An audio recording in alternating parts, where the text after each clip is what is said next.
Okay. I had to figure out what I was doing. Welcome to the show now on a new platform. So bear with me because I don't know what the hell I'm doing.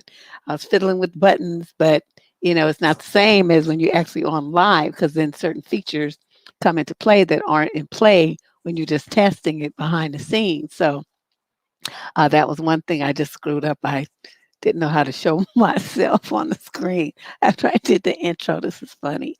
But anyway, you guys, welcome to a special edition of the Debsterism Show. This isn't a Sunday sermon. It's more of a social examination of what's going on with African American women and men, primarily in romantic relationships. Although sometimes, the woman doesn't even know the guy. Um, he just becomes fixated on her for some reason, and or the relationship has been over for her, and they've been broken up, but something slips in him and he just decides he does not want to let her go, and it puts women in a very, very dangerous situation. As a matter of fact, most domestic violence experts say that the most dangerous time for a woman in an abusive relationship is when she tries to leave. And I'm sure some of you may have some concept about what triggers these guys, from your own experience or something you've observed, maybe in your own families, friends, something. There's something going on with them, and then there's something that seems to like flip the switch over to the side of cray cray, and then they just start acting crazy. And it's like, a lot of women say that, he never gave me really any indication that he was going to be like this. We had arguments, and, he did this, he did that. But like he goes from maybe level 10 to 400, and so everybody is shocked and surprised because it's normal to show anger. I mean, everybody does that, even little toddlers do that. But how do you go from being angry at someone to murdering them? And that's what we're going to talk about today. Hold on a second. Let me get the screen set up here. Okay, here we go. There's my girl, Shay. Okay, I figured out where and how to so I can see the chat. So there we go with that. And, I'm going to show you, if it works right, I'm going to show you a web page that has thousands of stories of Black women and girls that didn't make it from intimate partner violence. It's just unbelievable. It's a stalker, STALKER, stalker. Um, but there aren't any because I can tell you what this says here. It says this is from a print. This is from a website called the National Center on Violence Against Women in the Black Community. So someone wanted just asked about stalking, and it's not my birthday till next Sunday. Next Sunday's the big day. Um, it says nearly 1 in 5 women, which is 20%. Now, keep in mind, for all these kind of statistics, these are only the ones that are reported. Okay, we all know most women don't report assaults. Why? Because they don't think anybody's going to believe them, or they don't think the police are going to do anything anyway, or they're threatened into silence, or they have this mentality, well, we don't want to put another Black man in prison. I'm like, anybody who does anything to me, I want them to be underneath the jail. I want the jail to be built on top of their grave so they can't, even their ghosts can't get out. That's what I want. So let me read you what this says about stalking. It says nearly 1 in 5, or 20%, experience stalking in their lifetime. This is according to research published in 2011, while approximately 1 in 17 men in the U.S. experience stalking in their lifetime. According to the 2010-2012 National Intimate Partner and Sexual Violence Survey, about 16% of Black women were stalked by an intimate partner during their lifetime. I think that's more like 80% because most Black women don't report it. Who are they going to report it to? And even if you report it, they don't log it as a crime because they say, well, they haven't done anything. That's what they tell you. They haven't really done anything. They haven't hurt you. They haven't threatened to hurt you. They're just following you around and being creepy, right? It's just unbelievable. It used to be that way. You didn't want black men in prison? Girl, I don't give a fuck. It's my thing. It's like if you did something to put yourself there, that's where you belong. Don't look for me to protect you and save you, especially if you victimizing me or somebody that I love or care about, my kid, my dog, anything, anything. You need to be in there. Yeah, see, pretty black, you like me. I think it's more like, 80, 90% because of the fact that most women aren't going to say anything. So these kind of statistics are only pointing to the most egregious kinds of stalking behaviors where the women are really seriously looking for some police protection. And usually by the time it gets to this point, the person has been at it for months, sometimes years, and they finally look for law enforcement assistance. Some of them don't get to make it that to there because by the time they think it's serious enough, it's too late. They in a fight for life or death, and most of them don't win. So this is very interesting. So let me first show you. um I got you, DP. I see it on here. Okay, just bear with me because this is my first show on this thing. I think I did pretty good to get my backgrounds and my labels and stuff up here. Okay, what I want to do is show you this website.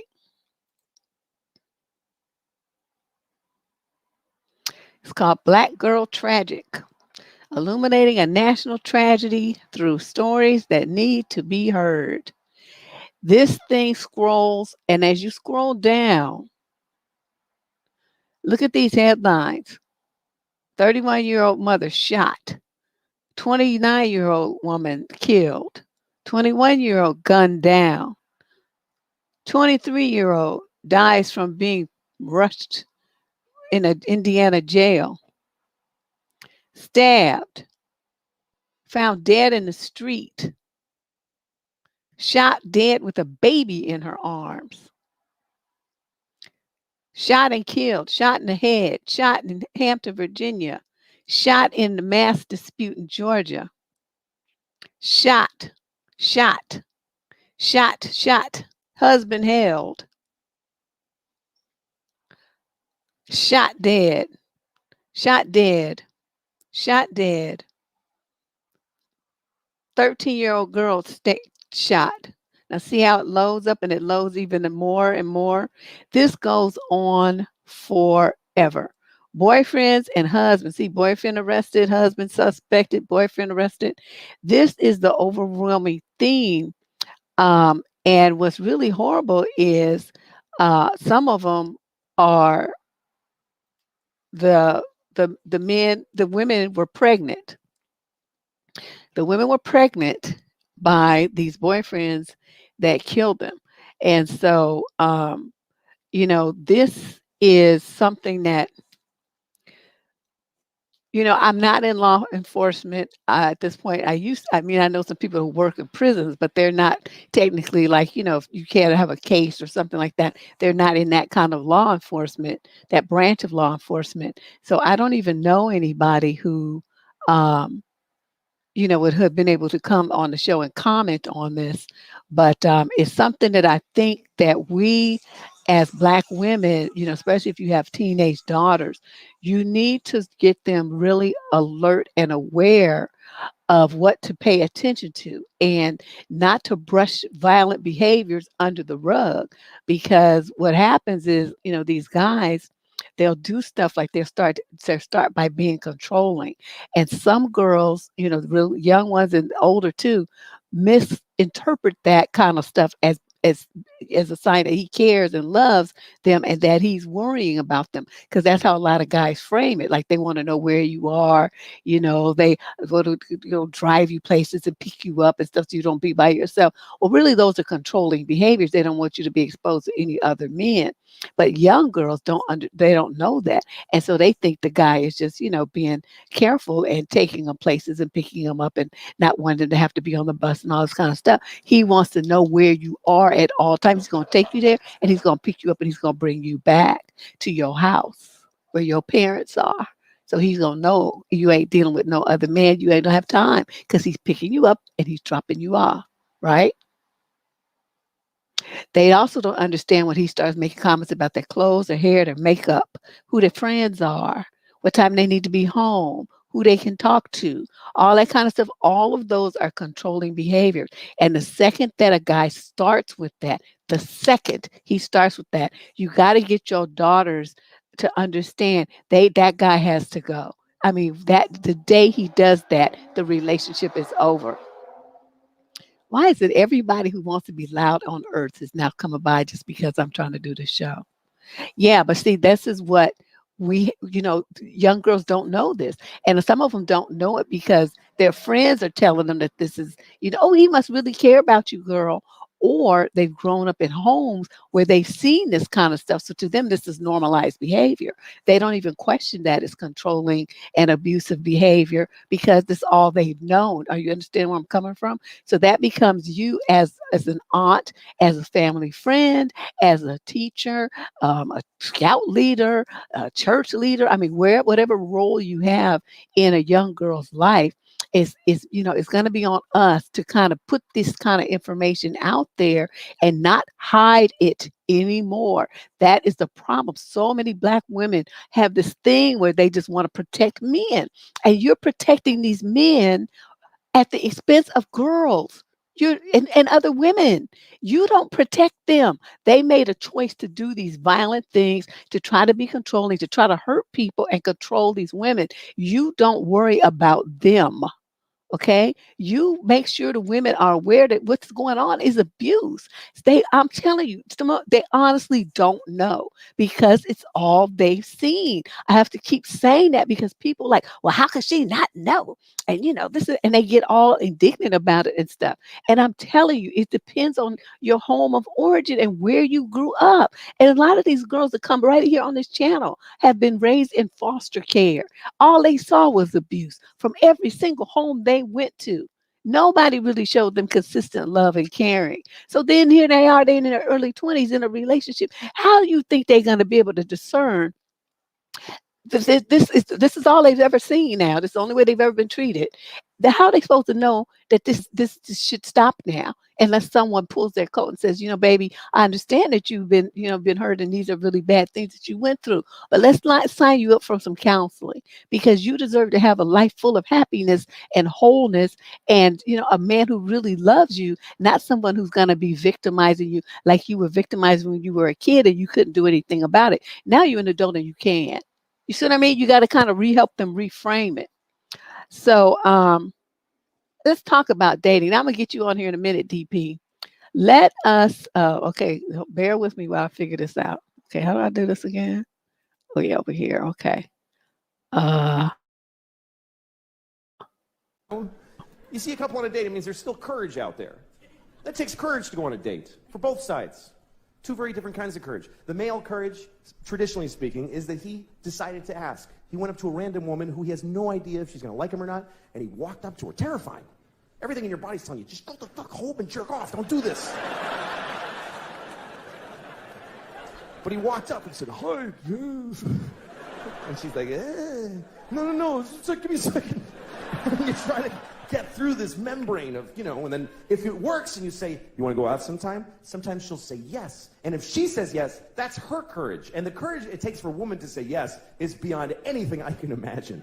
A woman saying yes to a date with a man is literally insane and ill-advised. And the whole species' existence counts on them doing it. And I don't know how do women still go out with guys when you consider the fact that there is no greater threat to women than men. We're the number one threat to women. Globally and historically, we're the number one cause of injury and mayhem to women. We're the worst thing that ever happens to them. That's true. You know what our number one threat is? Heart disease. That's the whole thing. That's it. Okay, so that was comedian Louis C.K. I don't know what the C.K. stands for, but that's the name he goes by.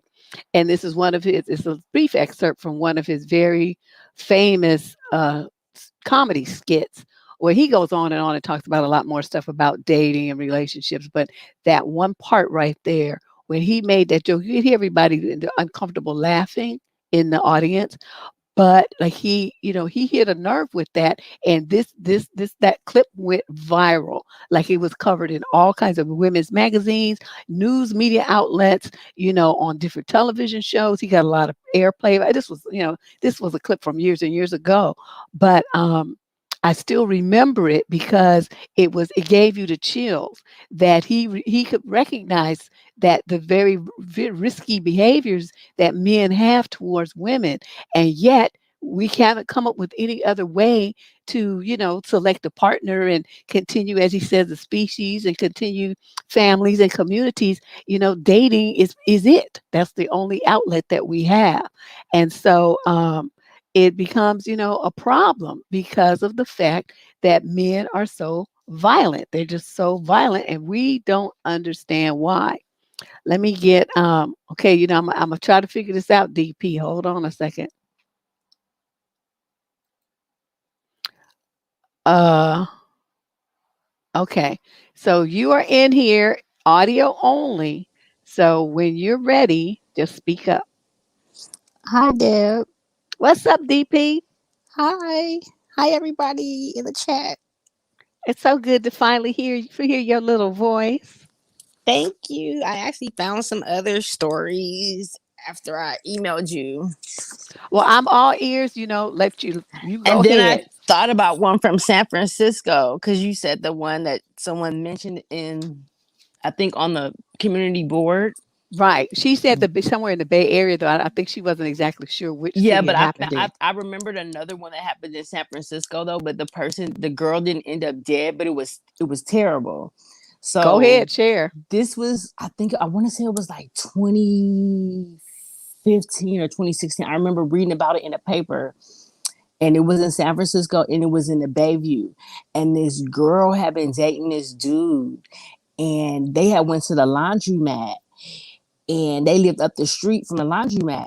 So she had put the clothes on, and she wanted to run back home to get something, but he got mad because he didn't want her to go back home. He wanted her to stay at the laundromat and watch the clothes. And she didn't want to do that. So she went back home and got whatever she got, and then came back to the laundromat. Do you know this fool went home and got some Gatorade bottles that was filled, I believe, with either acid or gasoline? I think it was gasoline, and he threw it on her, lit a match, set her on fire, and burnt, like, she got like third-degree burns all over her body. It was horrible. And she spent, like, I think a couple of months at the burn unit over at St. Francis in the city. And then when they pulled his record, he had like prior domestic violence convictions out of San Mateo County. And I'm like, okay, but what are you Oh. doing on the street? And I don't even think he was properly prosecuted in San Francisco. But all that over some laundry and her not wanting to stay at the laundromat. I'm just like, really? You did all of that over something so petty?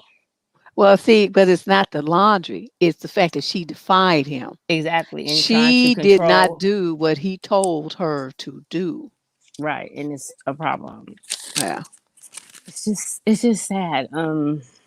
There definitely needs to be some legislation done. I don't think the domestic violence laws, period, have enough teeth. I mean, because you got to be halfway dead, missing an eyeball, arm hanging out the socket for somebody to do something in terms of, prosecuting these men. It's ridiculous.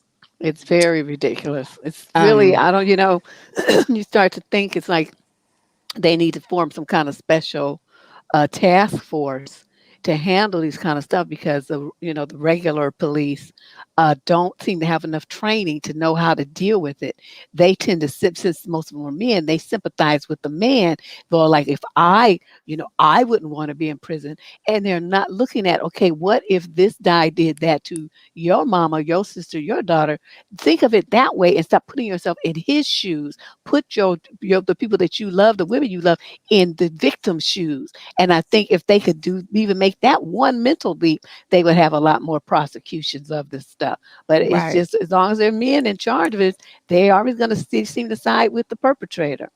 But the sad part about it, though, too, is that some of these cops be putting their hands on their wives too. They doing Well, the same thing at home. That's the whole there problem. They you got go. this whole, this good old boys club, and women got to be put in their place. And I'm the man, and you can't tell me what to do, and you got to do everything I tell you to do because I'm the man, and you this little, and blah blah blah blah blah blah blah. That's part of the problem too, and it's definitely a problem. I have another story like the one I sent you. A guy named James Crawford, he's 39. He shot his girlfriend, who was 29, 10 times after she left him, after she learned that he was a convicted sex child offender. He shot her he shot her 10 times in front of her two children. I believe those children are under 5 years old. She's currently in stable condition in the hospital. He's on the run. The police are looking for him as we speak. The moment she found out that he was a convicted sex child offender, she left him. And then he was mad. And that's when he shot her 10 times in front of their children. And it's just, And they it's love to almost, do it in front of the kids. I'm just They love like, to do this kind of stuff in front of the kids. I don't understand that. it's stupid. It's to them, it's a control issue. It's psychotic, it's narcissistic, it's psychopathic. It's they want to be in control to the very end, like they doing something. It's just it just defies all logic because it really makes no sense. You're not helping your children when you expose them um, to that kind of violence. Um, I actually ran across this other story by accident um, last year. Apparently, the singer Ashanti's little sister was engaged to some dusty rapper, and he knocked her teeth out. It was all over social media. And I guess he beat her so bad she had a miscarriage and ended up leaving him. But I'm like, why are you beating a woman like that? Like, what is your problem? I mean, the Wow. pictures are horrible. I mean, it wasn't just no one or two teeth, Deb. It wasn't no one or two teeth that he knocked out of her out of her mouth. From what I saw, I was just like, I mean, it just makes no sense today for black women to even date black men because most of the men that's committing all this violence against black women are black men. And then my thing Exactly. is, black men that are getting shot by the police aren't necessarily these type of black men, but then black men expect black women to march against police brutality, and then y'all expect black women to march against other black men killing y'all. Pick a struggle, but y'all not there for black women who are getting beat by black men. How does At that all. work? Not only beaten, That's the problematic. little girls molested and then women All of that. abducted, sex trafficked, and then disappeared. They keep talking about this 100,000 black women that just disappeared. Nobody knows where they are. They can't be declared dead, but they're not alive either. So nobody knows where they are. 100,000 women in the United States alone. Yeah, Black. it's just Okay, too just many. black women, not all women. 100,000 Yeah, black women. it's Yeah, black women and girls, right. and it's just So, really sad. I mean, they're like as young as 10 years old, going all the way up until like age like 40 that are missing. Um, then you had a rapper who knocked a girl's teeth out, and he ended up marrying her because in the state where they got married, she's prohibited from testifying against him in his criminal proceeding. So that's why he married her, so she wouldn't testify against him because he was gonna go to jail. But he married her so she wouldn't testify against him, and he knocked her teeth out. And I'm thinking to myself, I wouldn't have married him. You knocked my teeth out, which means you're gonna keep hitting me after I marry you. wonder what, because you I mean, trying to I'm put like, what is yourself in y'all their minds. What thinking? would you think? Yeah. What were you thinking that would make you want to marry somebody like that? Because if he knocking your teeth out, what else he gonna be knocking? Ribs out of place? Broken arms, Exactly. dislocated shoulders. And then you bringing children into this situation. It's all bad. And then this year there was a man named Ronnie O'Neal, I believe it's out of Florida. This Dusty represented himself in court in his murder trial. He was sentenced to 3 life sentences. He killed his girlfriend, who had a 9-year-old special needs daughter. He stabbed his son, who lived to testify against him in court. Even when he cross-examined him, he said, "You did this to me. You stabbed me. You killed my sister and my mother." How old was the son? I think he might have been about 9 or 10, Okay. maybe. A little bit older. And it was one of them situations where this dude had been in and out of jail or in trouble and stuff, and he had been released, but none of his family would let him come stay with them. She was the only person that would. And the very night that she let him come stay with him, he murdered her, that child, and tried to kill this other child. And they are all children by him. Wow. And it cost her life. Trying to be helpful Yep. to a Dusty. And then another lady in LA, I don't want to forget this one. This just happened like 3 weeks ago. She was about 53. She was a nurse. I think she had about 6 kids, but most of them were grown. She got involved with some Dusty who just served 24 years for murder. He came out. I think he had a drug addiction. Uh, they found her wrapped in sheets, her daughters, and he killed her. And LAPD told LAPD to go look for him, and they act like they can't hear the family when they said this is the person that she was seeing, and this is who's probably responsible for her death.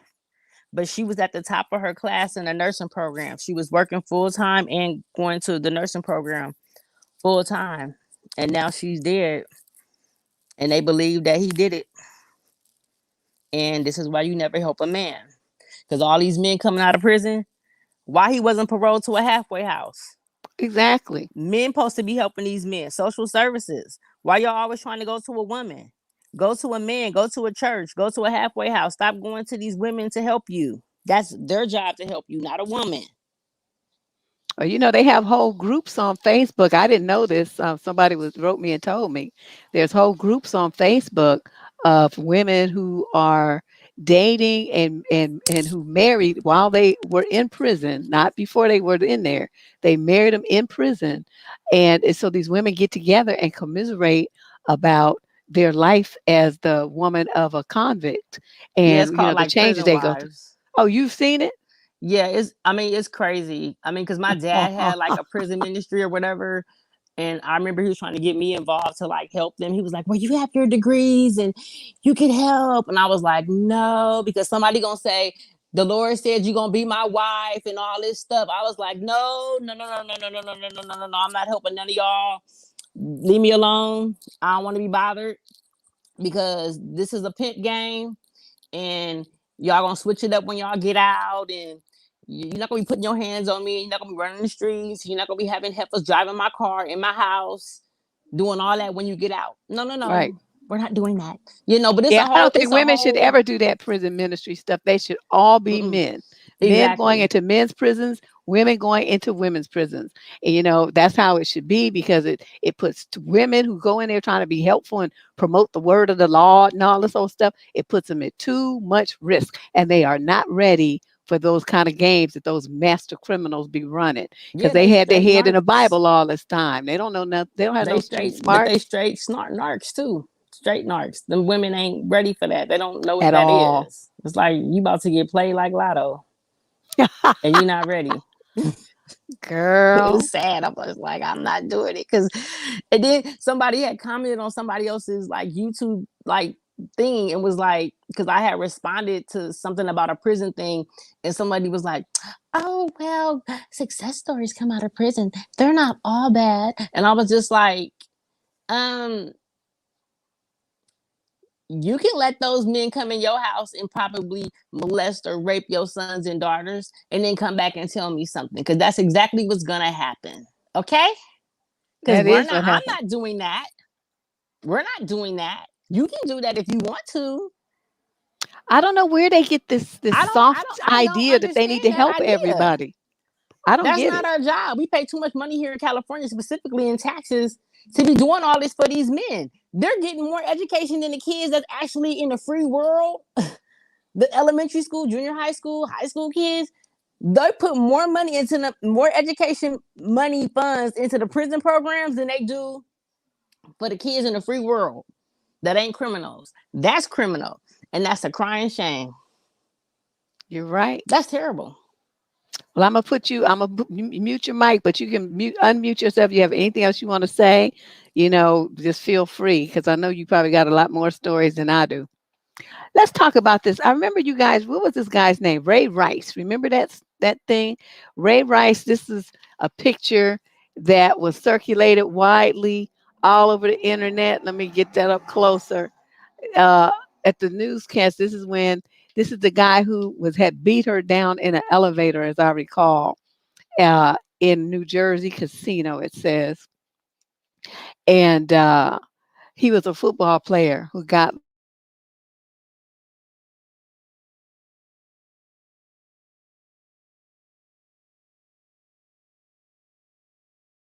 like for the first time case, they started, putting the dropping the hammer on these players a little bit harder, and finding them and kicking them out from games and all this kind of stuff. Yeah, he was indefinitely suspended. He says there was a video of him punching his then fiance, Janae, until she was unconscious. And so people, it kind of stirred up a discussion of, black women and domestic partner violence. And the statistics are just pretty horrific. Um, it says that according to the National Coalition Against Domestic Violence, an estimated 1.3 million American women experience domestic violence or intimate partner violence each year. Women make up 85% of the victims of domestic violence or IPV. Despite this, most cases are never reported to the police, and most women are victimized by people they know. Okay, so 85%, those are the ones that you heard about, people. Because every time somebody twists your arm, that's an intimate partner violence. Every time a guy grabs you by your throat, that's intimate partner violence. Every time somebody grabs you by the wrist and shakes you and won't let you go in spite of your request that they do, that's intimate partner violence. But are the women going to go to the police about that? No. That's why these statistics, even though they sound bad, are ridiculously low and unbelievably underreported. So, as Louis C.K. says, the most dangerous thing for a woman is a man. It's just something wrong with y'all that you think that this is how you should treat half the population of the world. It is just unbelievable to me. So this says, this article continues and says, and for black women, it's an even bigger problem.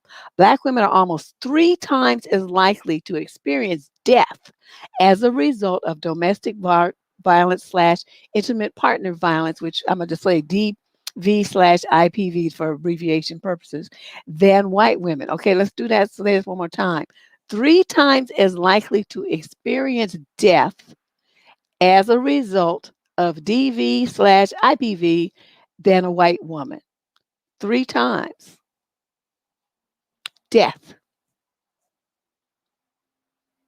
And that doesn't even count the missing 100,000 black women that we don't know where they are, because that would skew it to be like 5, 10 times as many. Okay. And while black women make up only 8% of the population, more than 22% of homicides that are the result of DV, IPV happen to black women. And 29% of all victimized women, making it one of the leading causes of death for black women between the ages of 15 and 35. Statistically, we experience sexual assault and domestic violence, interpersonal, partner violence at disproportionate rates and have the highest rates of intraracial, that means same race, violence against us than any other group. We are also less likely to report or seek help when we are victimized. And so then they go on and they talk about, some of the different reasons they figure contribute to Black women's kind of refusal or reluctance, let's put it that way, reluctance to step up and involve law enforcement and the police. And a lot of it is fear. And the other part, like I said earlier, is socialization. That, the families are telling you, you need him, or the woman will say, okay, well, if he's in prison and he's the one bringing up, making most of the money, who's going to feed these kids? I'm in a stuck place. I don't have enough money to do it by myself. Some of the men won't let the women work. They keep them in the house because it helps them, easier to control if she doesn't have any money. So she's concerned about how she's going to feed her children and keep a roof over their heads. So she because and just takes the ass whooping because she's trying to, make sure her children are fed and clothed and have a roof over their head. There are a lot of different components to this that, so we can't really point to any one contributing factor. But one thing that we do know is, or two things we do know, that Black women in relationships with Black men are being murdered. They say 3 times. Like I said, I think it's more like 5 to 1 over white women. And that the majority of the cases of Black women who are being victimized, it is at the hands of a Black man. Okay. So we know that. What can we do about it? That's what you guys think about, some ideas that you may have. And, you can put them in the chat room and we'll see them. Um, Death because you helped a man. Yep, that happens. That happens. Okay, so now let's go on and look at some more numbers. The CDC analyzed the murders of 18 states from 2003 to 2014, finding a total of 10,018 deaths. Okay, so more than 10,000 women, they investigated their murders. Of those, 55% were intimate partner violence related, meaning they occurred at the hands of a former or current partner or the partner's family or friends. Okay. In 95% of those cases, the culprit was a current or former romantic partner. So, what does that say? 95% was a current or former partner.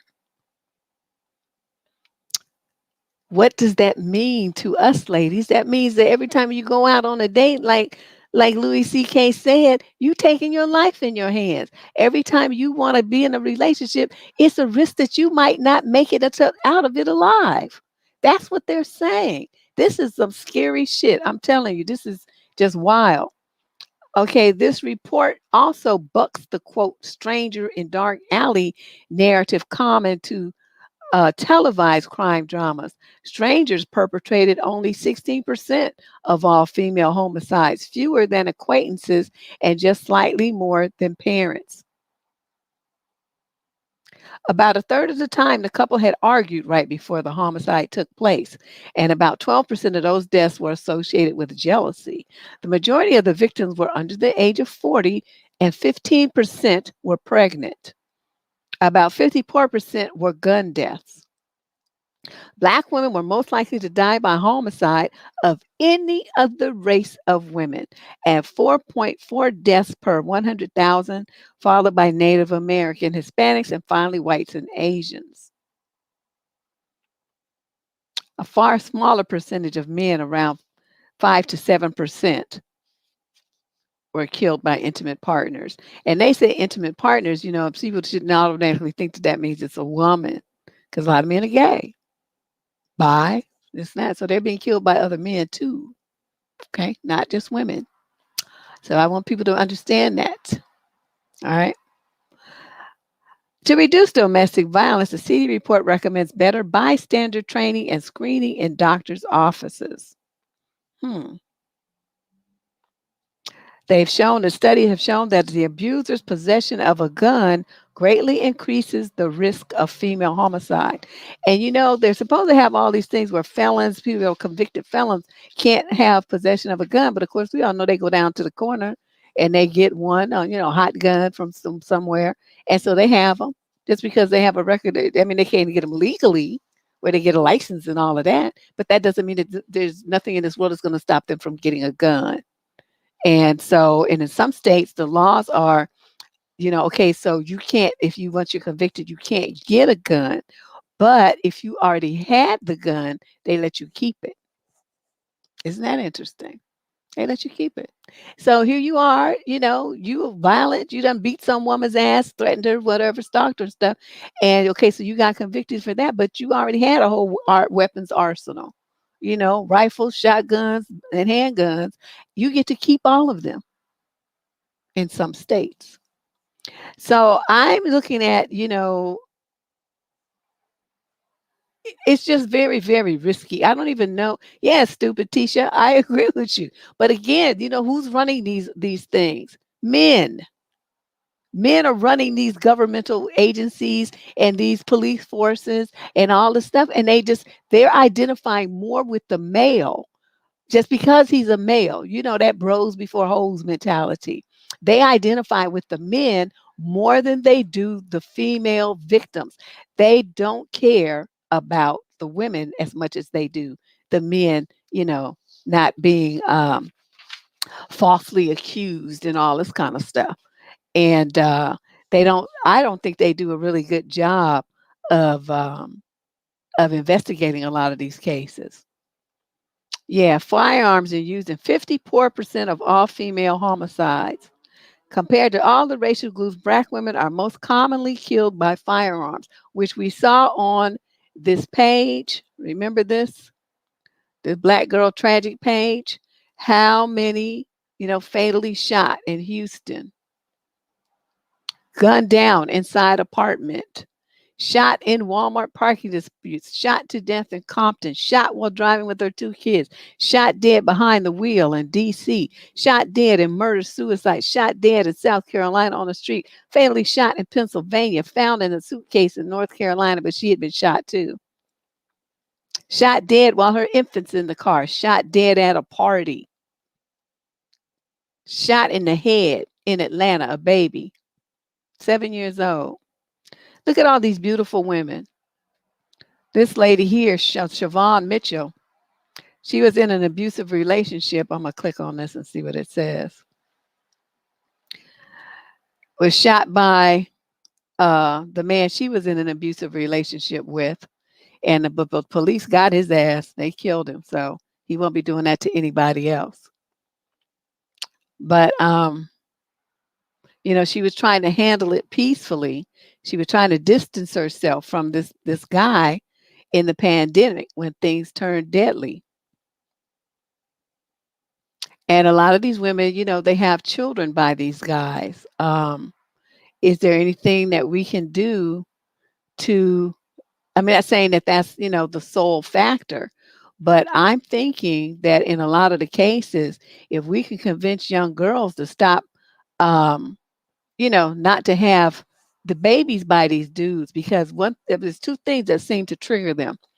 One is the fact that she's pregnant and they're going to be a father. And, it's a like responsibility and burden on their time and money that they don't want. Right. Okay. That's one. They be begging to go up in these girls' Rado and stuff and sliding off condoms and doing all kind of trickerations to get her pregnant. But then once she's pregnant, then suddenly it's a problem. Okay. That's one. The other thing is once they have a kid or two and they, be half stepping on the child support and she files for services because she doesn't have any money. She's low income. She don't have any money, right? So she applies for like subsidized childcare, maybe subsidized housing, food stamps, some AFDC or something. I mean, something to help her support the children, medical treat, whatever it is. If once you get in the county or the state records as getting these kind of grants for your children, that agency goes after the father. It has nothing to do with the woman. She's getting her stuff from the state or the county or whatever combination maybe. they want their money back, at least a percentage of it, because you, as the father, are responsible. So they go after him with all the force of the government, and they gonna take your driver's license. They gonna take your tax returns. They gonna take, they had these little checks that was coming out for people, the what they call stimulus checks. They was snatching those for child support. They was getting all this, taking niggas' money, and so they were getting upset. And it's like a lot of them, they depended on their driver's license for work to get to and from. So they don't have a driver's license. Okay, well, all of that though was your fault for not keeping your dick in your pants. That was your responsibility.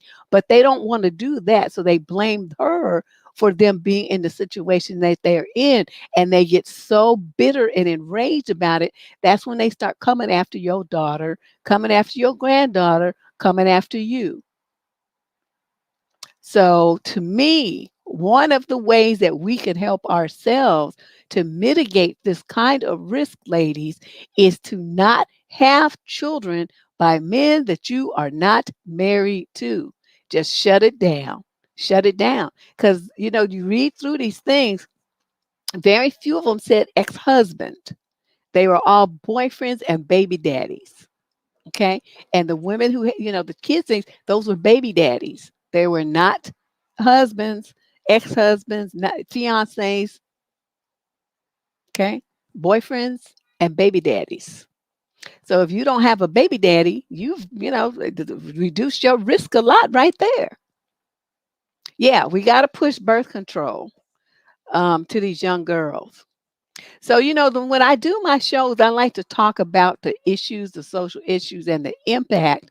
But I also like to, kind of get ideas from you as well. As we talk about these things, what kind of solutions can we come up with? What kind of behaviors, modifications, education, training, re-socialization, reprogramming can we do for younger women that will help them mitigate the issues that we're talking about, the things that we're so concerned about? Not having babies by men you aren't married to is a big one, because these guys are so irresponsible and so narcissistic that A, they don't deserve to have a child around here that looks like them. And then B, since you see they're stupid and crazy and have violent tendencies and depression and all anxiety and all kind of weird shit like that, you shouldn't want to have a kid like that, because the kids are going to get all that stuff from them.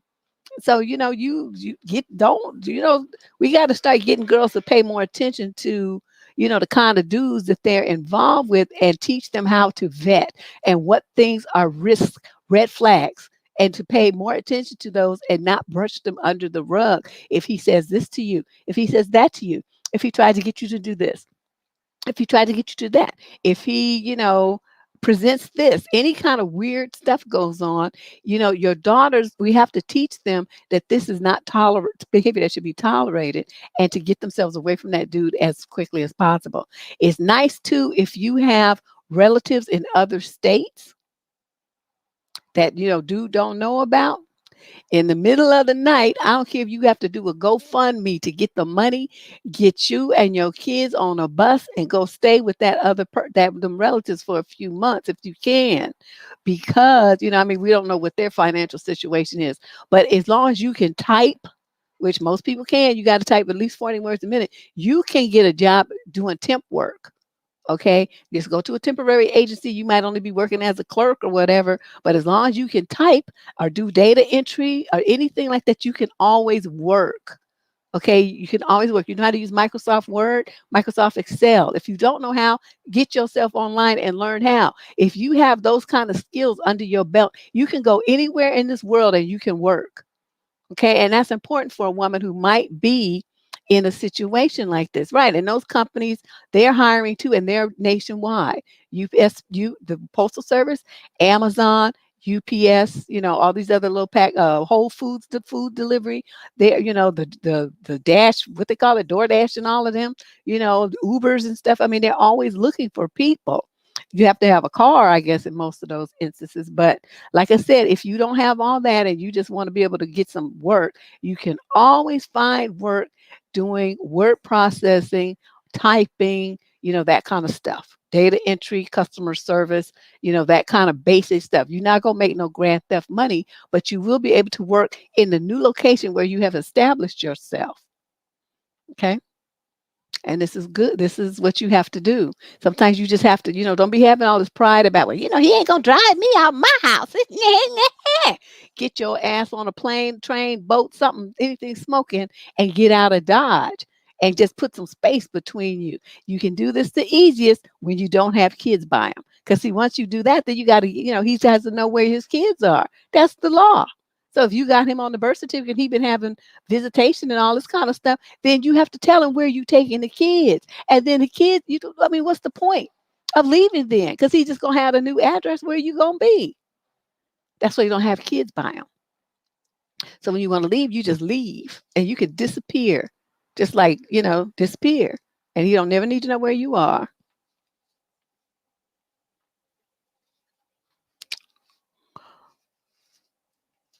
Well, we don't talk about trans people in my chats because we're talking about real women right now. Okay. And I don't want the conversation diluted by alleged women that have a dick. Okay. That's not the conversation. That's not the conversation today. So just please squelch that because, by flatly, I don't give a shit. I'm talking about Black women. Okay. Not them 5 trans people. Okay, there's hundreds of thousands of Black women, millions affected by this, and you want to dilute the conversation, talk about them 5 or 10 fucking trans people? I don't give a fuck about them. I'm just gonna be blunt. We're talking about hundreds of thousands to millions of Black women that this kind of shit is happening to. Stay focused. Okay, stay focused. It's always some bullshit. That is not had nothing to do with what we're talking about.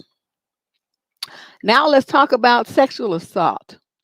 Nationally, it says 9% of Black women were raped by an intimate partner during their lifetime. I remember a Black women's website, I don't remember the name of it, probably about 6, 7 years ago, maybe. They did a survey. So, we were sending a link out. We sent post this link everywhere. And they were taking information, women were filling out this survey of the times that they were, sexually assaulted / molested. And this 9% is bullshit. It's more like 98%. Because you know what? Okay, they're talking about rape and rape, but a lot of it, what they call intimate partner violence, is like people that they know. So it's like a boyfriend, right? Or, your baby daddy, somebody you kicking it with, even some male that that you call a friend. You never slept with them before, but the woman finds herself in a situation where she's vulnerable. Maybe she's been drinking, it's like a party situation. Everybody's had a couple of drinks or something. They smoking a little herbalicious, so people are a little relaxed. And then she finds herself in a situation where she's in a room alone, or this guy kind of pulls her aside into a corner of the room with nobody. You got a bunch of people who's not really paying attention. So then some bad things happen. And then, the guy's is bigger than her. So he puts her in a position where she can't really defend herself. And then she's, kind of inebriated or drugged sometimes, and then these things happen. And so the girls have this thing where they're kind of trying to weigh, well, I shouldn't have drank that, I shouldn't have been there, I shouldn't have, so they're blaming themselves, so they don't report those either. They don't report them. And I can't tell you how many women will go and talk about, how many situations that they had and they never told anybody. They're in their 40s now, 50s, sometimes older than that, and had all these things happen to them and they never told anybody. But when it's a survey like that and it's an anonymous thing where you don't have to associate their name with it, then they start spilling their guts. So I'm going to just tell you this. I don't know not one Black woman in my entire life, if I never ever met one Black woman who did not have some man do something sexually inappropriate to her. I'm like, he said something he shouldn't have said. He touched her in some way she shouldn't have been touched. He showed her pornographic materials, or talked about in pornographic materials, to going under her clothes, over her clothes, pressing himself up against her, exposing himself. These kind of things, I group them all together. They're all things that cause trauma to little girls and make them feel really weird about their developing bodies and, turning into women and stuff like that. I remember my own daddy. Yeah, my birthday's next Sunday. I remember my own daddy had this friend. I'm gonna tell you about this motherfucker right here. Okay, my parents went crazy.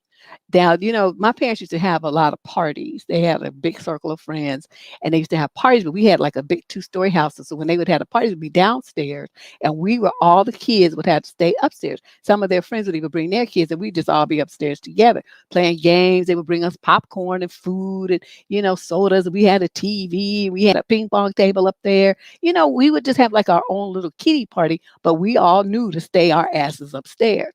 Okay, so at one of the parties, it's kind of winding down near the end.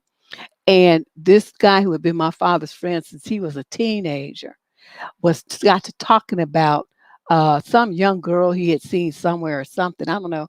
My mother was telling me the story, but I don't remember that part. Like, who was this girl he was talking about? I hope it wasn't me. I don't remember that part.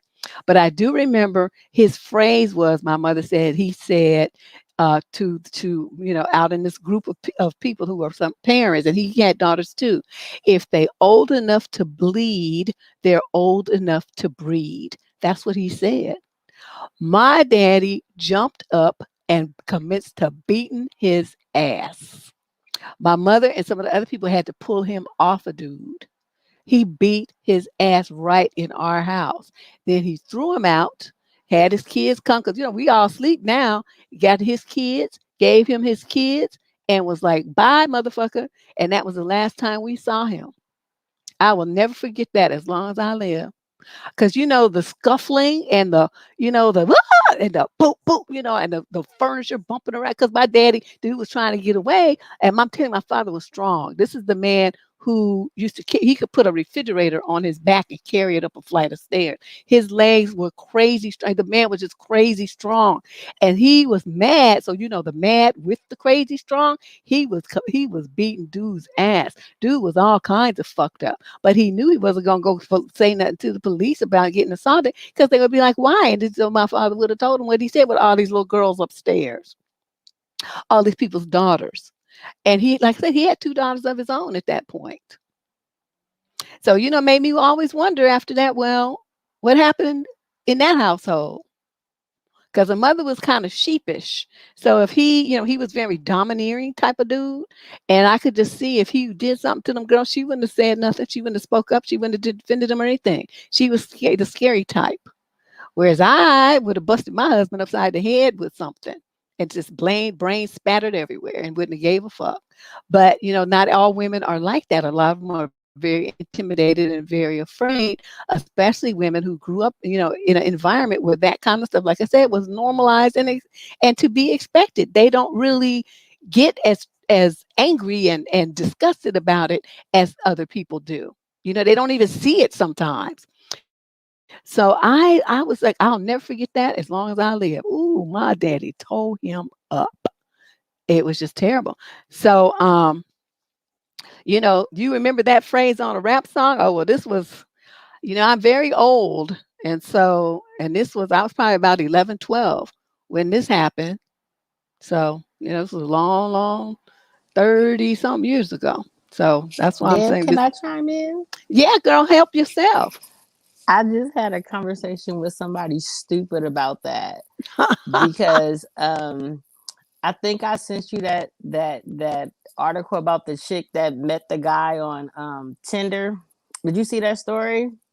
I don't know. You probably sent It it, but was I've been so busy yeah, trying to set this up. it I was don't on know if the I read it. yeah, it was like a couple weeks ago. She met this dude on Tinder and they went out on a date or whatever in Oakland, and he took her back to his house and held her captive for 3 days, and he raped her, and he would not let her eat or drink.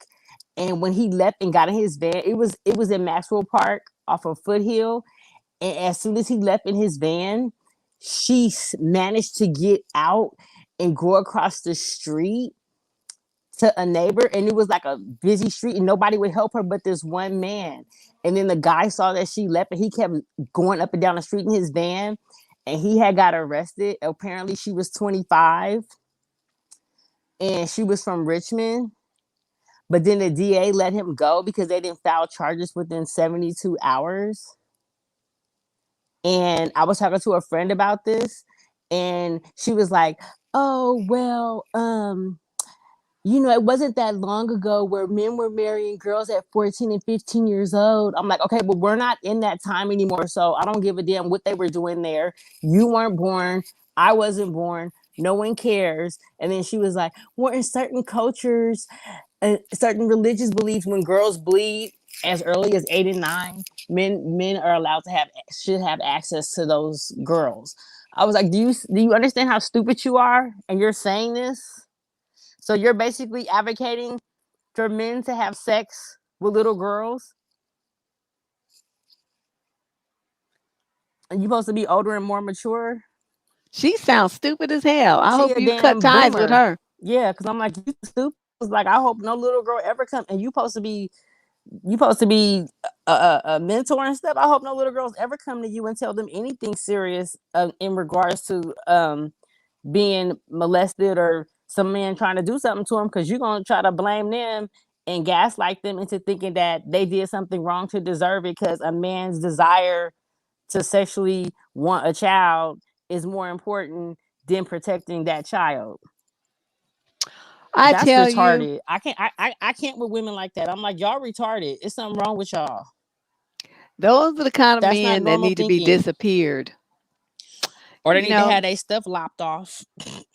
well, Slice, and dice. yeah, that too. But Lorena Bobbitt. I mean that first, but they still need to be disappeared because they can hurt women and girls in other ways. They don't have to have that. And I would just want them just no. You don't need to be here. There's something, some people just seem to be innately evil. And I don't usually like talk about that kind of stuff because, but then if you believe in good, you believe in bad. If you believe in hot, you believe in cold. If you believe in up, you have to believe in down, yin, yang, all that. So there has to be an opposite. If you have people who have wonderful souls and spirits and stuff, you have to kind of believe that there's people who don't. The opposite, flip side of the coin. And so that's why I'm talking about, not from a religious standpoint. I'm just talking about from a human being, personality, mentality type of standpoint. There are just some people who are just strained, plain evil. And, people who I think who do stuff to hurt children are in that category. I don't even know what to say, girl. That's sick. And they did not prosecute because it was 72 hours. I wouldn't give a fuck with 72 years. I'm going to get you. What's up, Shay? Shay, you in here, but audio Hey, can you only. hear me? Can you hear I me? can. Uh huh. Hey. I wanted to say thank you for doing this topic. The chat's loving it. I want to encourage everyone to hit the like button and to stop cursing. That's all I wanted. Oh, okay. That's your moderator. That's Shay the Bay. Shay the Light. I call her Shay the Bay. That's my nickname for her. But that was her word for you guys. Hit the like button and watch your language. Okay. Watching that because the topic is heavy duty, and I understand it's triggering for some people. I understand that it's going to make you mad and piss you off. I get it, but just watch your language, respect your moderator because she put that request in for you. So please, do what she asks. All right. Let's talk a little bit more about uh, the trauma that Black women have. Dr. Tamika Gillum.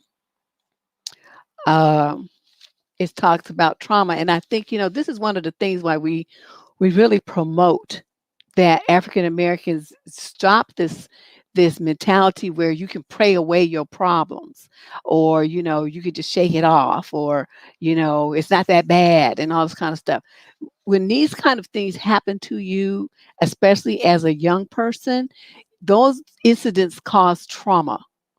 Even if it's something that you don't think your logical mind's telling you is not that big of a deal, it has traumatized you in some respect. I'll tell you one thing that happened to me. I think I told you guys a story before, but okay, I was about, I don't know, 13 maybe, 14. Yeah, probably say I was about 14.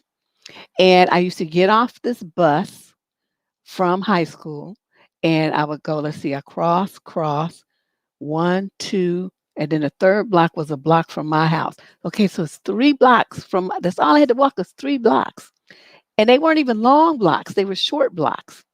And so I'm not sure when this guy started following me, where am I in that 3 block.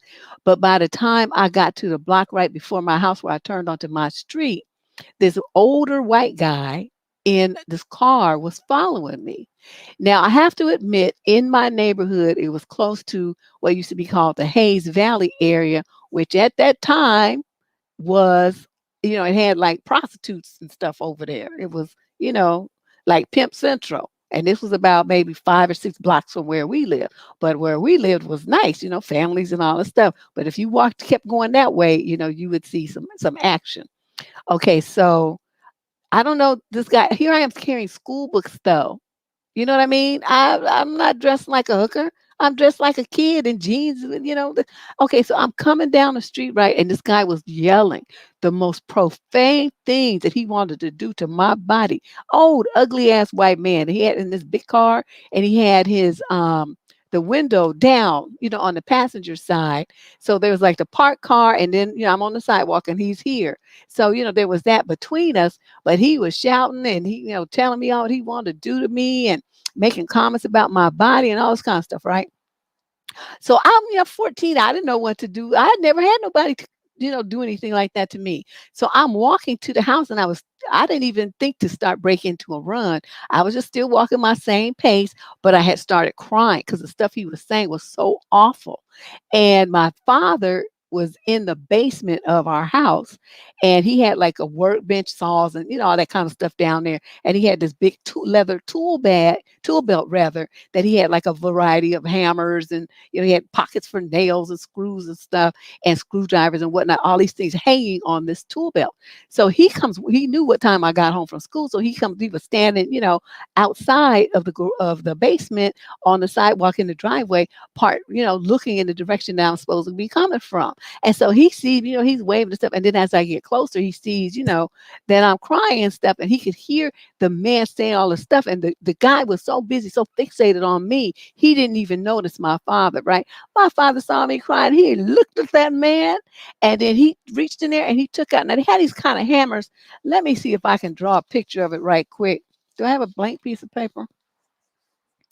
Let me see if I can draw a picture of it so you can see what I'm talking about. Okay, so it had a big head like this, and then it went like this. Okay, so this is what the hammer looked like. Can you guys see that? So it had like, this pointy hook thing on one end of it. Um, and then, you could hammer at this end, but it had this big point like cloth thing there. Okay, so he takes that off of his thing, and I told you the man was crazy strong. He took that thing and he ran over in the street into that dude's, and he took that hammer like his ass was Thor, and he whacked it into that guy's hood of his car and pulled, and it like opened up the metal like this, and that white man's face was like, because he could not believe it. So my father said, I'm going to hit you next. Get the fuck out of here and leave my daughter alone, right? That man was like, he gassed that car so fast, the car was doing all this here. And then he took off, and I never saw him again. But his car was fucked up, and I'm trying to figure out how he going to explain that when he got home to his wife. How you explain something like that? You can't say it was a car accident. Yeah, I was so happy he was there. I was sobbing. I just said it was so terrible. Okay, so now thinking about that, the man didn't touch me. He didn't even get, near me, but he said horrible things to me as a 14-year-old girl that, in retrospect, probably traumatized me. Now, as I'm older, such a bitch and asshole now, I would give a fuck. I'm not going to let somebody like that, have an impact in my life. But if just thinking about it from a child's point of view, the way I sobbed and, my feelings were so hurt, and I didn't understand why he did that. And, some of the stuff he was saying, I didn't even know what he was talking about because, I was 14. I was not one of them advanced 14-year-olds that's dating and, doing nasty things with boys. That wasn't me. I was still in the Girl Scouts. I played with my brothers and stuff. I mean, I was like a kitty 14. And so that what he man was talking about was such a foreign concept to me that it was just so bizarre. And so when you think about that kind of stuff and how that kind of thing happens to little black girls starting from the age of 11, just going to school, going to the store in certain neighborhoods, they have to pass groups of men hanging out at liquor stores and stuff. And they had a mentality like my dad's friend. So here's some little girl, she's just growing her little boobies and stuff, her little figure starting to change because she hit puberty. And these old ass men are making leering comments and trying to touch them and tell them all about what you do to them. Come over here, little girl, and I'll do this and that to you, that kind of stuff. And these men think that's funny. They, laugh and goad each other on and stuff and encourage that kind of behavior. And I'm sure, every woman in this room has at least one story about that where somebody did or said something like that to her while she was a young teen. And so we have to grow up with this kind of trauma. So like I said, I don't know. I have never met any black woman ever in the history of my life that cannot share at least one such experience. And most of us have, 10 or more where these men did some foul and funky shit. And, the majority of the time, this was the one time it was somebody who was white. All the other times, it was black men in my life anyway. Yeah. This is it. D Max said, look at what we had to endure. It's true. So then you have women who have suffered all this trauma, right? And if you don't get help for it, you don't talk about it, your parents poo-poo it and shush it and all this stuff. And you, like me, I didn't know, I didn't understand it. But both of my parents took the time to, tell me about it, how it wasn't my fault. I didn't do anything wrong. I didn't entice nothing. They made me understand that the problem was him, not me.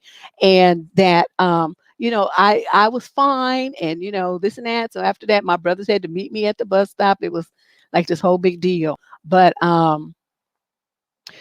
just imagine a young girl who doesn't have a dad like that around,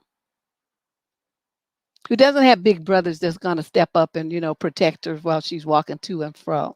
She's on her own.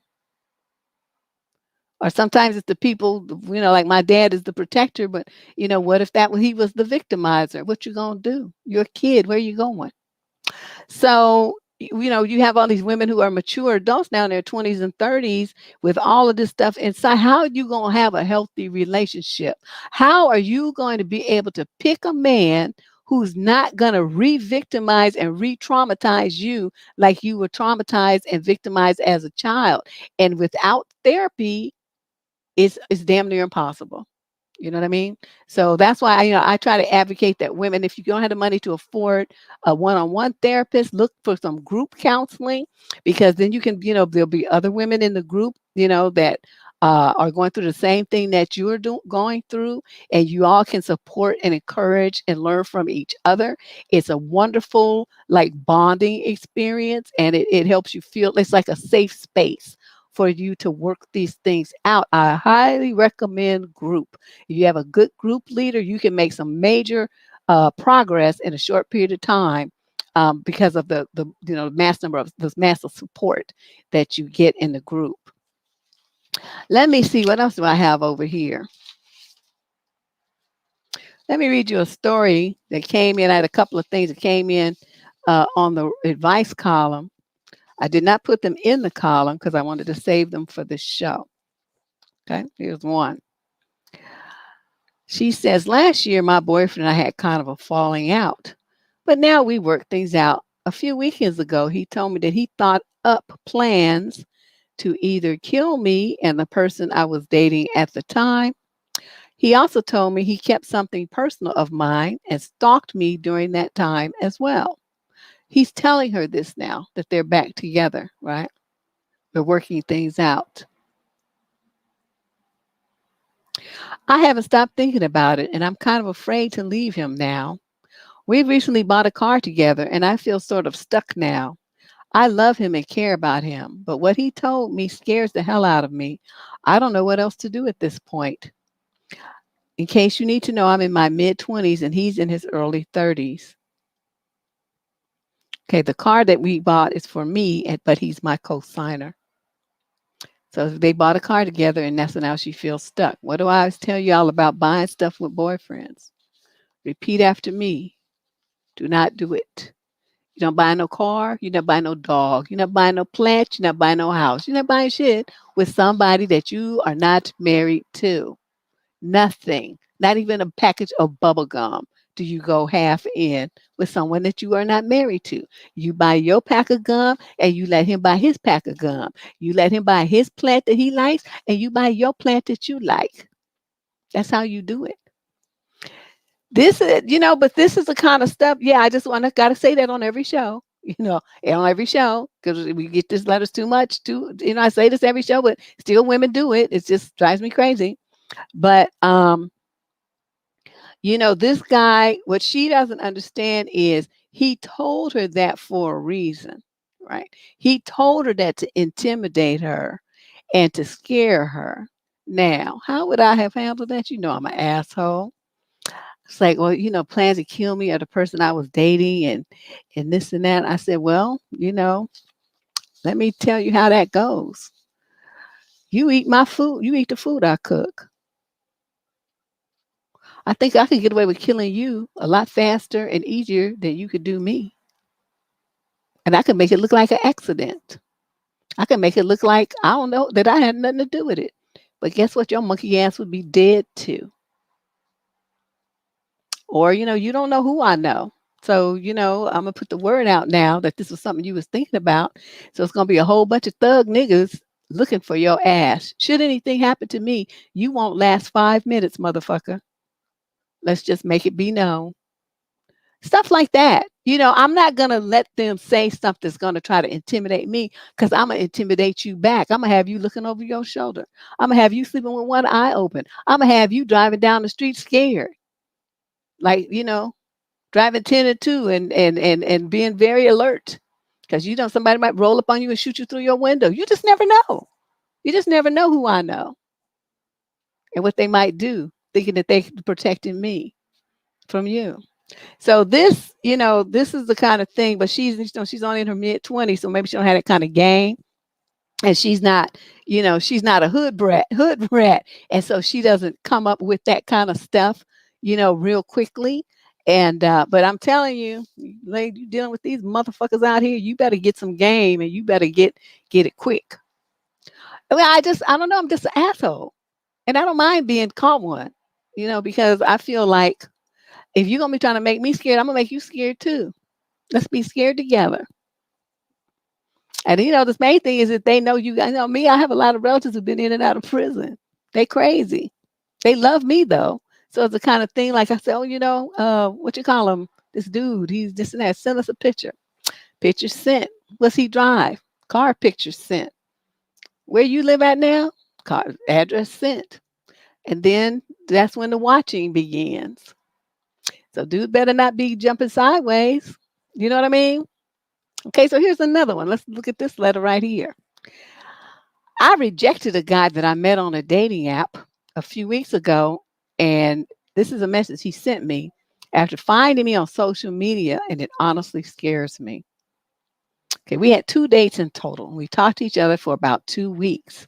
After the second date, I didn't feel like we were compatible, and he was very touchy, which I wasn't comfortable with. So a few days later, I told him I took some time to think about my current emotional state and that I'm not ready to be in a relationship right now because of my past date experiences. I said this instead of telling him I'm not interested in him because I didn't want to hurt him. He then proceeded to call me and apologize to him, which he responded very bitterly, and we ended the conversation there. But after 2 weeks, he found me on social media and messaged me, : what are you still doing on, quote, dating app? You should spare the other guys out there the misfortune. To which I replied, hi, his name. I have to tell you that I have the right to change my mind about dating anytime I want, and what I do on a dating app is none of your concern. If I choose to not have a relationship with someone because I don't think we're compatible, it's also my right as it is yours. I find this message very unnecessary and uncomfortable. He then replied, it is unnecessary. You're right. I should have left you to your own business. I'm just giving you advice. If you weren't over your ex 2 weeks ago, I don't think you're over your ex now. You're just going to waste other people's time and your own, like you did mine, by the way. And don't be uncomfortable. I'm not interested in you anymore. I found someone else. I was just giving you my 2 cents. I'm sorry. Next time I'll ask for permission. Get a life. And you're not hitting on social media. It wasn't hard finding a girl named my name in our city. Anyways, whatever, just drop it. You're such an idiot. I blocked him shortly thereafter. I never met a guy who responds to rejection this immaturely, and I was wondering if this is a normal behavior. He acts like we had at least a year of relationship when we only had 2 dates, and I just don't want him to bother me anymore. So he was 20. Oh, they're both 23. Huh. Well, how would I have handled this? Okay, when you are done with the dude, you're supposed to block him. Now, what he did, then she blocked him on the site, but since they were not social media friends, then he found her online. But the way they do it, they can't just send you a message. I mean, you have to accept it, right? You have to accept the comment or the chain exchange or whatever, so that that person knows that you saw it and you want to interact with them, correct? So at that point, she could have just deleted it or blocked it or whatever and just went on with her life and not paid him any attention. But she responded with all these words trying to justify her position. So, had I not done the blocking and this had happened, I would have just told him, what I do is none of your goddamn fucking business. Get you some. End of discussion. I don't need to say I could change my mind and I could go through all this stuff and all this stuff. I don't need to justify shit to your ass. Who the fuck are you? In the grand scheme of my life, you a roach on the ground. I stepped on you and kept it moving. Get out of here. And he gonna write this fucking paragraph. I would have had to write him back. And I'm the idiot is you writing all this shit like you think somebody gives a fuck about you when I already told you I was done with you, and whether I didn't want to be with him or didn't want to be with you, I mean with anybody, I certainly don't want to be with you. And that's all you need to worry about. Trifling piece of shit. Oh my God, this dude is just too much. But see, this is the thing, this emotions. The men today are so fucking emotional. And they try to say that it's women and that men operate off of all this logic and reason. Where is it? Because all this stuff that they be doing is emotion based. It's very reactionary, and it has no. I mean, they don't have no self control, no emotional intelligence whatsoever. Just none, absolutely zero. And so, these are the kind of things that we, as parents and aunts and all this kind of stuff, you have to start educating your girls in these things. I mean, it's good to have this conversation now because, and girls are headed off to college now, right? It's August now. So people are going to be heading off to college to start their life as an adult for the first time away from home and all this kind of stuff. I mean, I don't know how much of that, is going to be shut down because of this new COVID strain, but, that was in the plans anyway, as of last month. And so, it's like by not telling them these things, you're basically positioning them to become victims. Because it's gonna be like babes in the wood. They're just gonna be like little lambs being led to slaughter because they don't know what to look out for. So you guys got to go out and tell them. You got to tell them. If you don't want to tell them, send them links here and let my videos tell them. But some kind of way they need to get this information about what to look for, what kind of behaviors to tolerate and not tolerate, how to establish boundaries, what to do if the boundaries are violated, and what kind of stuff to not tolerate and view as a red flag, and to just immediately cut ties with a guy. There's no working it out. There's no negotiating. There's no trying. None of that. You're a kid and you're dating somebody. If he's fucked up, you get rid of him. That's it. That's all. I just don't even understand it. Okay, hold on a second. What was I looking at? Something I was looking at. Oh, that's right. I was going to talk about this trauma stuff. This is a fact sheet. African American women's experiences of trauma. In studies sampling African American women between 32 and 89%, now that is a wide variance, indicate experiencing some form of lifetime trauma. Mixed samples demonstrate that African American women experience higher levels of trauma than their white counterparts. African American women experience multiple interpersonal and systemic forms of trauma: intimate partner violence, sexual, physical, and emotional, sexual assault, childhood physical and sexual abuse, murder of family and or friends, robberies, home burglaries, attacks with weapons, muggings, exposure to community violence, usually at the hands of police or gangs, racism, sexism, classism. Okay. African American women's trauma experience resulted in numerous mental and physical health consequences, social and economic consequences, and increased engagement in high risk behaviors.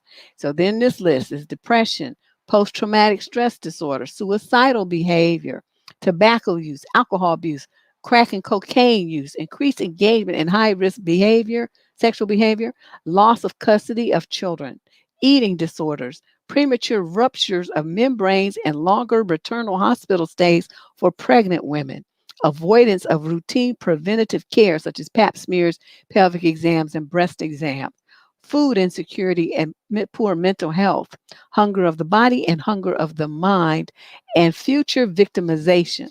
Because their circumstances stay the same. So even if they've been victimized at um, one time, then they tend to get victimized again. Okay. Wow. So here's some quotes from some women. It says, these are women who are survivors of intimate partner violence. One said, because no one has to be abused or mistreated or to feel not needed or not wanted or not loved, or, no one should ever have to feel like I used to feel. I was at a point where I would rather have been dead than to keep living the way I was living. So I used to use drugs to constantly medicate myself, slowly kill myself. I've often thought that's why people use drugs. It's just a slow suicide. I always thought that. Another one said, I was so afraid of that relationship that I thought anywhere I went, he would find me. So I never said anything. I just waited until it just happened on its own. And when I went to prison, he left me. And the third one says, I became a raging alcoholic when I first left my husband, and I looked bad. It got to the point where I was an alcoholic when every time somebody saw me, they was like, what you sipping on? And after a while, if I had a soda can in my hand, people automatically assumed that there was alcohol in the soda can. That's when I realized, okay, I got a problem, because nobody believed me if I had a soda can or juice bottle. This was really just juice. It was really just soda. And my mother told me sometimes she would look at me and say, I understand. She looked at me and said, you need to slow down. And I never drank in front of her, but she took one look and said, you need to slow down because she could tell. Wow. I had an auntie like that, my auntie Alma. She was a riot though. But I never saw that woman without a drink of, what was she drinking? Remy Martin. She would drink Remy Martin, and she always had a glass of it in her hand every single time I ever was around her. She would walk around the house. You know how people hold, like they hold a cup, right? She's holding the cup, and then she would have a cigarette poking out this way. So she's drinking from the cup, and the cigarette, is pointing up in the air. And so then she would take the cigarette, and and then she put the cigarette back, and she drinks some more, or she hold a cigarette in this hand and a drink in this hand. She puff, drink, puff, drink, puff. The woman was just right. She's the one who told me that dick and pussy run the world when I was 13 years old.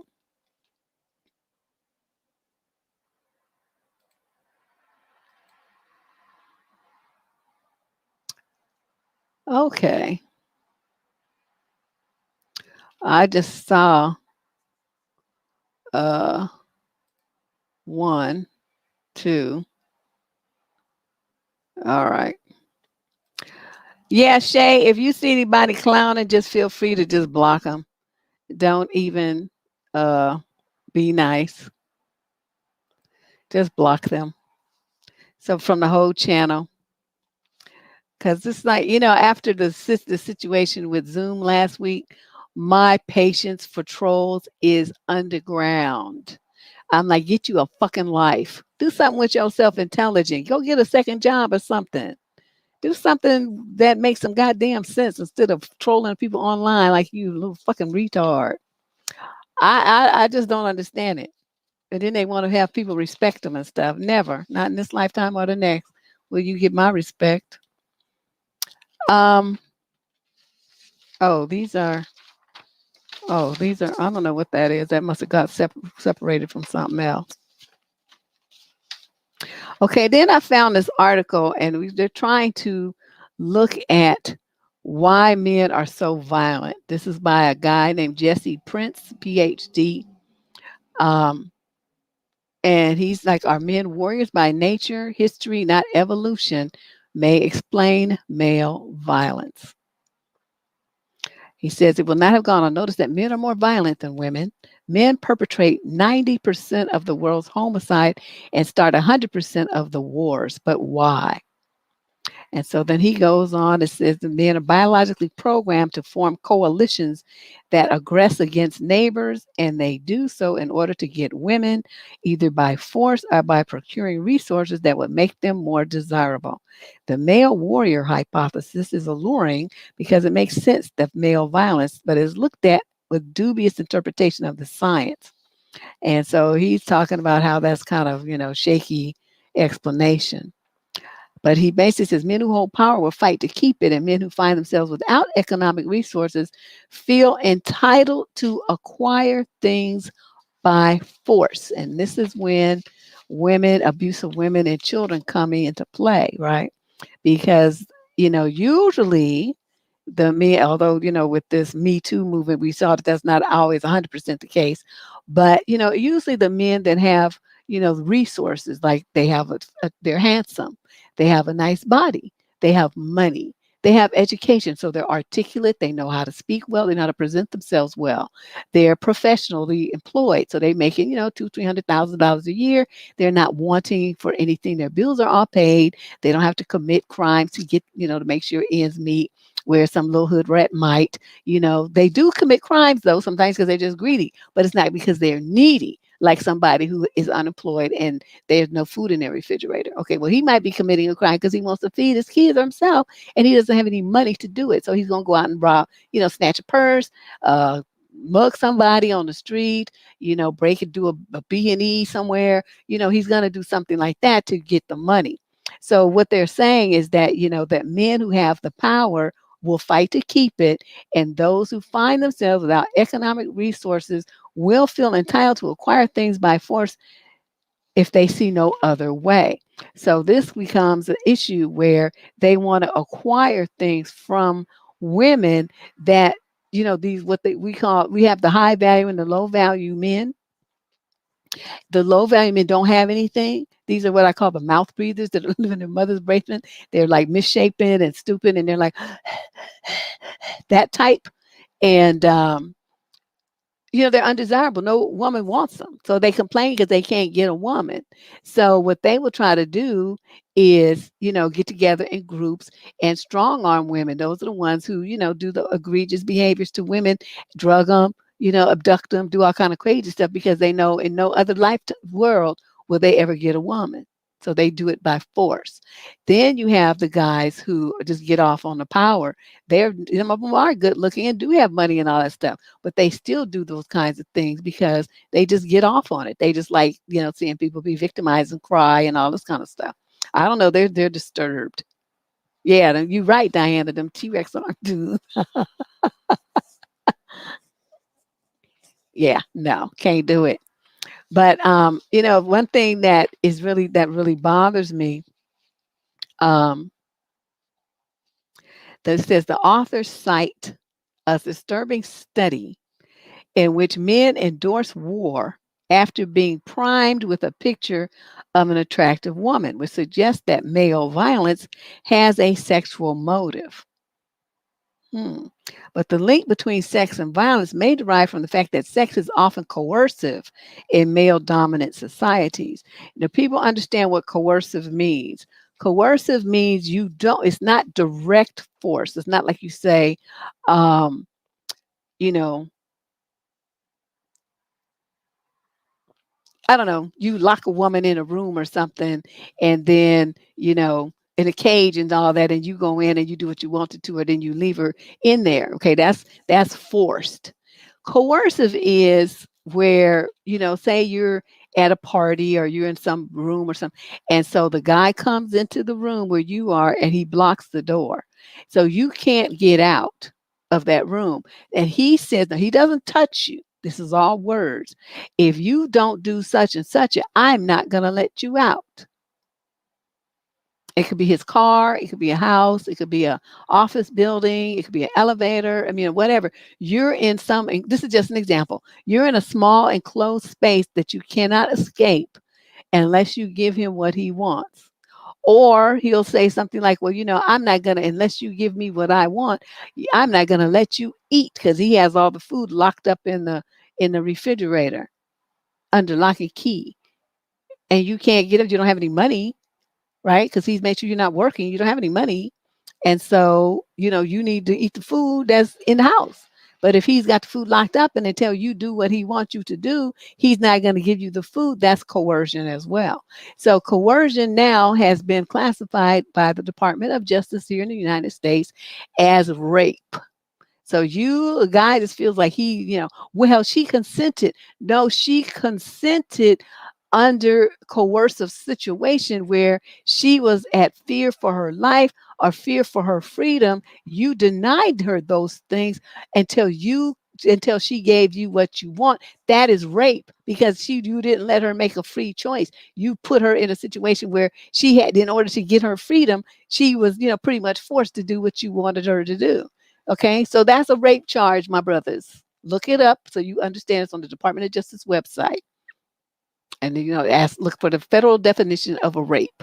And so you can see it. It also includes, other orifices, and it also includes language that includes males now as well. Okay, so it's just really, really terrible. So now let's talk about um, what are we going to do? This guy says here, and to reduce male violence is not sufficient. To reform men as the defenders of the male warrior hypothesis recommend, nor will it suffice to empower women. This will reduce domestic violence, but not war, because women can be as aggressive as men. Warfare did not decline precipitously with women's suffrage, and during recent conflicts in Russia, 40% of Chechen suicide bombers have been women. They was like, damn, I'll kill myself. It means I get the fuck up out of Russia. That's what that was. And so he goes on and talks about that. So I don't know if you guys have any thoughts. DP, you have any thoughts? What is it that we can do other than the stuff that I went over, that we can do as women to reduce male violence? Is there anything in our power that we can do? What can we do? I like to come up with a solution, because, otherwise you are going to be, what am I trying to do here? Hold on a second. Otherwise, you're going to be on this website, you'll be on this, this website here, this Black girl tragic website. Where did I leave off? Yeah, that was the row I left off. Look at all these beautiful young women, 20 years old. Most of them are in the like they said, the 15 to 40 age group. But notice how many of them were pregnant and how many of them shot in the head, or just shot, period. So all these young, beautiful women, young lives, taken by men. And in most of the cases, they suspect the boyfriend. You got a situation like this one where the woman and the children are shot. It's the baby daddy, because they don't want to pay child support.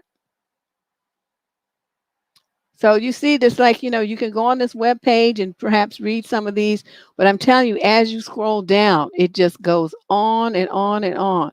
This one right here, this little girl, this Beyonce Wint, she's 19 years old. When I look at her eyes, I see she's dead inside. I don't know what happened to this child, but her eyes tell a horrible, horrible story.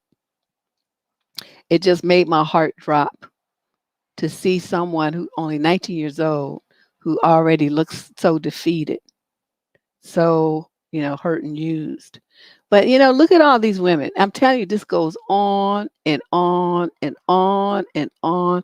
And there's even, there's a lot of stories you can find on Google, because I think this is pretty recent. I mean, July something is the last time they updated it. So, the stuff is pretty recent. But this that website, please go and look at it, and it might be a tool that you can use to to as something to reinforce what you're telling your daughters and even your sons, because they have to get in on this too.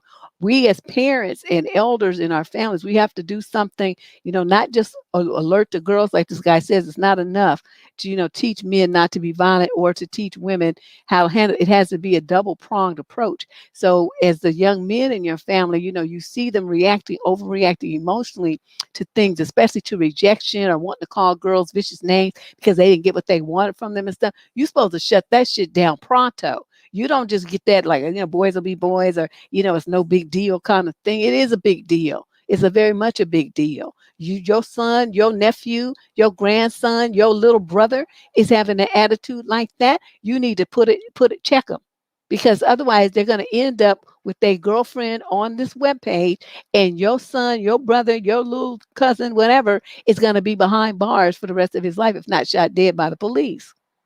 So it's the kind of thing like, you could be saving both people's lives if we do more to train boys on how to handle their emotions and how to think that women are not your property. They don't have to do what you say. They don't owe you shit. Okay, we are who we are. We're separate people from you. You want something from us, but nobody's obligated to give it to you. Okay, that's the first thing. They just don't seem to want to accept that. Yeah, they need positive role models, and they need parents who understand boundaries. And that's what's really hard, because as you see on this channel, most women don't have boundaries with the men in their lives, in their own relationships, or they definitely don't know how to have them with their children. But that's what you have to teach your daughters, is how to have boundaries. And like I said, if you can't do that, you don't know how to do that, you're unsure, you don't feel secure about doing it, send them to the channel, and or ask me, write me survivingdating@gmail.com, and ask for a link to a video that specifically addresses whatever it is that you want to teach your son or daughter. Okay, that's survivingdating@gmail.com. And that will, and ask me for a link. Or, you could go to the top of the channel which says search this channel, type in your keywords, use at least two, like, self-esteem in women, or how to set boundaries, and this kind of thing. And then all the videos on the channel with that in the keywords will come up. And so you'll be able to find a lot of them yourself. But if you haven't had any luck, or you're confused about how to do it, just write to me and I'll be happy to send you um, a link. So DP, you got any closing words you want to say on this? Let's see what DP got to say. Yes? There needs to also be the laws need to change. There are not enough laws on the books have enough teeth to enforce the domestic violence laws. And law enforcement and government, they both need to be on the same page. It shouldn't be all these loopholes. I think a lot of women and men in the community need to get involved with some of these nonprofits and these domestic violence shelters to come together to help protect the women and the children that's in the communities that they live in. Okay, I Because there's agree. like a huge disconnect between implementing the law, creating the law, and enforcing the law. There's like this whole disconnect, and there's all this buck passing. Yeah, this is just a hot mess. We used to depend on that organization was called National Organization of Women. Now, even the ACLU has folded. They're not about women's rights. They on that trans stuff. So it's like, essentially as a woman, and just particularly as a Black woman, we are on our own. I was thinking probably the best thing to do for us would be to form some sort of coalition or our own national organization for Black women that was had a focus on these kinds of issues and political orientation to get laws enacted that would help protect women and girls, and especially, to address the issues that we have and the disparities in the equality for Black women, even as far as like medical care, stuff like Yeah, that. Put all yeah. one organization that would be hitting them with the hammer Yeah, right and like under left. one umbrella with that Right, functions as many different facets that make right, up the issues that are a result of like domestic violence. exactly. Because I was also thinking that how they're defunding some of these police officer departments, they need to be like shifting some of that money, and people need to start forming nonprofits to be able to do that stuff. Like Black women should be able to have like self-defense classes and be able to advocate for themselves. They also need to have like, domestic violence clinics to where you can sit down and learn how to prepare your own paperwork for restraining orders and all that stuff. I don't think a lot of women know that you can get help preparing restraining orders, protective orders. You can have the police serve the protective order for free. You don't have to pay for that. There also needs to be more funding for the shelters and like safe havens and safe places for Hmm. women and children to go. There's also some organization, I can't remember it right now, but they have like a private PO box where you can have all your mail sent if you're trying to get away from somebody. It is in California. I just can't remember it right now. Um, I Oh, just that think would be there's a good if lot you of work. remember. Send that to me. That would be Yeah, I great. gotta Yeah. remember. I gotta remember what it was, because there's Okay. a lot of stigma concerning domestic violence um, victims and issues. People are very, scared to come forward and stuff, and um, that's what I'm gonna be focusing on because I just got admitted to law school, so we're not playing. I love it. Yeah, yep. I told you Okay. I was coming. I Yeah, you told you I was did. coming. You So I do did. want to do some domestic violence work because I did find out some interesting things when I did a paper when I was an undergrad. And did you know that the majority of women that are in jail are women who killed their abusive spouses, and the bulk of the women are women of color, and Black women and women of color are they're sentenced more harshly than white women for killing their abusive spouses. And there's all this proof that led up to them killing them, and they still got sentenced to 30 years to life, 20 years to life in prison for trying to protect themselves from an abusive man. And that has got to change. Yeah. Oh, I'm in full agreement. I was reading those kind of reading some Yeah, statistics like that, and I couldn't believe it. It's like, it's you got it's years and crazy. years of police reports on this man and how he was doing her. And I just heard of one case that happened recently where this sister, they did prosecute her though, but the jury found her not guilty because dude came to, she had a restraining order. He broke into her house, he had a gun on him. He started, beating her around, and she got the gun out of his bag and shot him with his own gun. And so that's the only reason that she didn't. They would, the jury had more sense than the prosecutor did. Prosecutor wanted to fry her for But that. my thing is, the prosecutor, I don't even know who was supervising that prosecutor, because I'm just like, okay, but why was that allowed to go to trial in the first place? You Right. was trespassing anyway. You had no business in her house, and you was violating the restraining order anyway. So I'm not understanding who allowed you to even proceed. See, that's part of the problem too. Is some of these prosecutors who don't need to be in office, some of these judges who don't need to be in office, some of these people need to just be booted out of office. Well, They see, are this is what I'm problematic. talking They're not about. helping. This is the with this organization in play, we could have a legal branch that did that kind of stuff and that just concentrated on keeping a record of these judges and these district attorneys and prosecutors. What kind of way did they swing that we disagree with, and then get them out of there because they are voted in. So you It's, ain't appointed, it's you're crazy. voted, and so But you can be yeah, unvoted too. exactly. They need to run them out on the first thing out of town. But there's this one story that I do have to tell you because I just remembered it when you just said what you said about getting rid of bad prosecutors and getting rid of bad judges. When I was at City College in San Francisco, I'll never forget it. I was doing junior college work, and this dusty dude. We had went on a break. I was going to school at night, and he tried to get at me, and I wasn't interested. I was like, "No, thanks. I'm not interested. I'm in my class. I'm not interested. I'm focused on my school. I don't want to be bothered." He kept lingering around the class.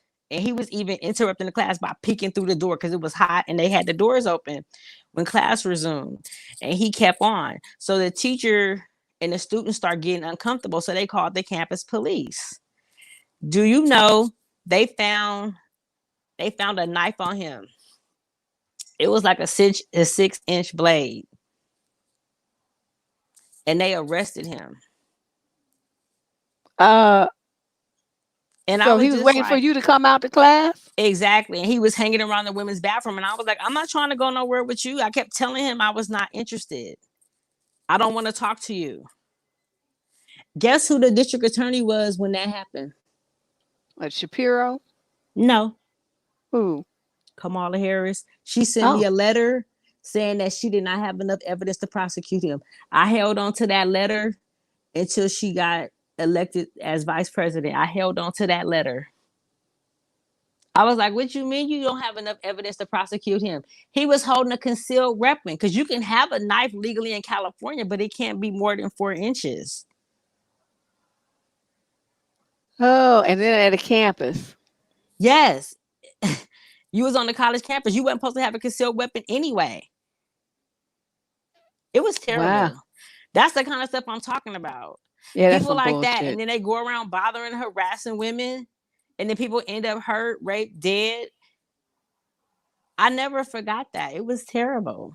It was absolutely terrible. I was just like, really? And these are the people that we're voting for? Yeah, these are the kind of things that need to be, because people were mad. They were like, attacking her because they were saying that her prosecution record was too harsh. That's why they didn't want her in there. She's against black men and and then, you have a story that's the complete opposite. Oh, wait, there's more stories than that. There's more stories than that. It's not just, there's a story where she actually there was evidence that was withheld from the defense. And these two black dudes have been accused of a murder. And the witness was 12, and she mistakenly identified them as being the shooters. And turns out the defense was denied the right to submit evidence at trial, and they got convicted. So they appealed to the Ninth Circuit Court of Appeals and said that we were denied the right to submit this evidence that would have exonerated the defendants. They won, and the city of San Francisco had to pay them like $7 million for every year that they were locked up, and they were in jail for like 12 years. Oh my God. On her watch. So I'm just saying there's a flip side to how they do business. Mm-hmm. You locking a lot of black men up, okay, but then you're not locking the ones that really need to be locked up. It's if you're not gonna do your job, then to me, don't do it at all. Oh, this is interesting. It's problematic because when people said they was gonna vote and do all this stuff, it's like, okay, but y'all not from California. Y'all don't know what them policies did. Y'all don't know what was really going on. So, it's like people really need to pay attention to some of these politicians and stop looking at what the media is showing you. Like, go do some research on some of these politicians. Because all that prettiness and fluffiness, that's not always the case. Some of these politicians is part of the problem. This is terrible. There was no way that young man should have been arrested, and he should have been locked up, and he should have been charged with concealing a deadly weapon because you had a knife on you on a college campus. And they don't allow weapons on college campuses, and you're not law enforcement. He had no business having a weapon. But I digress. So that is why I want to go to law. That's why I'm going to law school, so I can go and do some policy work, because this stuff that's going on in California is not working. It's not working. This is nationwide. Women aren't safe. It's problematic. Women are not safe. Children are not safe. This stuff is crazy. They're trying to make laws where pedophilia is now normalized. That is a problem too. I called that about No, 15 years ago. I no. knew that was that was on the Exactly. agenda. I knew it. Could tell by the way that they were going that that was It's on the crazy. agenda. I'm so Yeah, glad no. I don't have no kids. You glad your baby grown. Oh, Mine almost girl. grown too. Cause these people, they just done lost their mind. Nothing is sacred no more. Just cause people think cause they got some power and some money and stuff, they can just do whatever they want to do. Oh no, you can't. Give me a break. Well, girl, I'm glad you were able to call in and Me too. Thank you for participate. having This me is because good. these are very important discussions so people can know what they need to do to protect themselves until resources are available to keep We women safe because not enough is being done. I'm so sad and tired of seeing these stories about women coming up dead and kids dead. This is every day, every day, every day, every every day, day. every Kids day. getting pregnant by they mama's boyfriends and fathers and all that stupid stuff. Why? We got It's to do better. unacceptable. It's We got to do something. unacceptable. Well, I'll put my thinking cap on, but that's what I had thought of now, how to make all that happen. See, I'm a big idea person. I'll come up with the ideas, but then like the actual execution of it, I usually pass that baton to other people who that's their skill set. And so together it's a great team. But I'll think of some solutions. I'll think of some great ideas. And then I'll be like, well, I don't know what else to do about it. So that's where I am. But I would definitely be willing to do whatever I could to get something like that structured and set up so that it's a nationwide network of for Black women to to get some justice for these in these kind of situations. Because this is ridiculous. We can't have this too many whole generations of women disappearing. We can't. This ain't is unacceptable. But thanks, DP. I want to thank everybody for for coming through today. Our first venture on this new platform. Usually I use OBS. I see this works kind of similarly, but I do have to use my for that one for the DNN because I do the way I do the slideshows and stuff. I don't know how that would work on this, but thank you guys for showing up today. We will be back on Tuesday with What the Fuck Tuesday relationship advice live stream. If you have a question you want to submit, it's not too late. Just go on the website survivingdating.com and use the form. Use the link and submit your advice question. You can use a video or just write it in. Either one works. All right. Thanks a lot, you guys. And I'll see you on Tuesday. Give this some thought. If you come up with some ideas, we can talk about it soon. Bye bye.